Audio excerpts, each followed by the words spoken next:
Hello everyone, welcome to back my channel.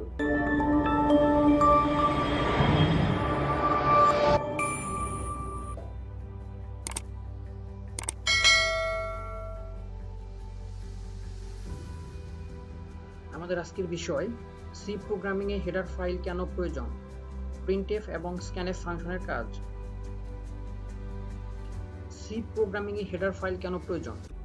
C প্রোগ্রামের source code link সেকশনের লাইব্রেরিতে সংরক্ষিত যে সব ফাইলকে সংযুক্ত করা হয় তাদেরকে হেডার ফাইল বলা হয়। তো হেডার ফাইলগুলোতে ফাংশনের প্রোটোটাইপ বর্ণিত থাকে। এই ফাইলের এক্সটেনশন হিসেবে .h যেমন stdio.h, math.h, ponio.h এগুলো হচ্ছে সি প্রোগ্রামের একটি হেডার ফাইল। তো প্রোগ্রামের কোনো হেডার ফাইল বা সোর্স ফাইল সংযুক্ত করার জন্য এই ডিরেক্টিভ ব্যবহৃত হয়। সাধারণত প্রোগ্রামে কোনো লাইব্রেরি ফাংশন ব্যবহার করলে হেডার ফাইল সংযুক্ত না করলে সি কম্পাইলার উক্ত ফাংশনটি চিনতে পারে না, ফলে প্রোগ্রামের এরর দেখায়। আর এই কারণে সি প্রোগ্রামে হেডার ফাইল যুক্ত করতে হয়।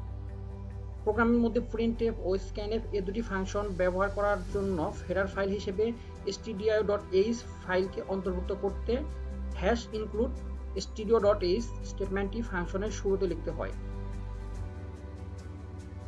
printf এবং scanf ফাংশনের কাজ। ইনপুট এবং আউটপুট কার্যাবলী সম্পাদনের জন্য সি প্রোগ্রামিং এ কিছু বিল্ট ইন লাইব্রেরি ফাংশন রয়েছে। সি প্রোগ্রামিং ইনপুট আউটপুটের জন্য সবচেয়ে বেশি ব্যবহৃত দুটি বিল্ট ইন ফাংশন হলো printf এবং scanf।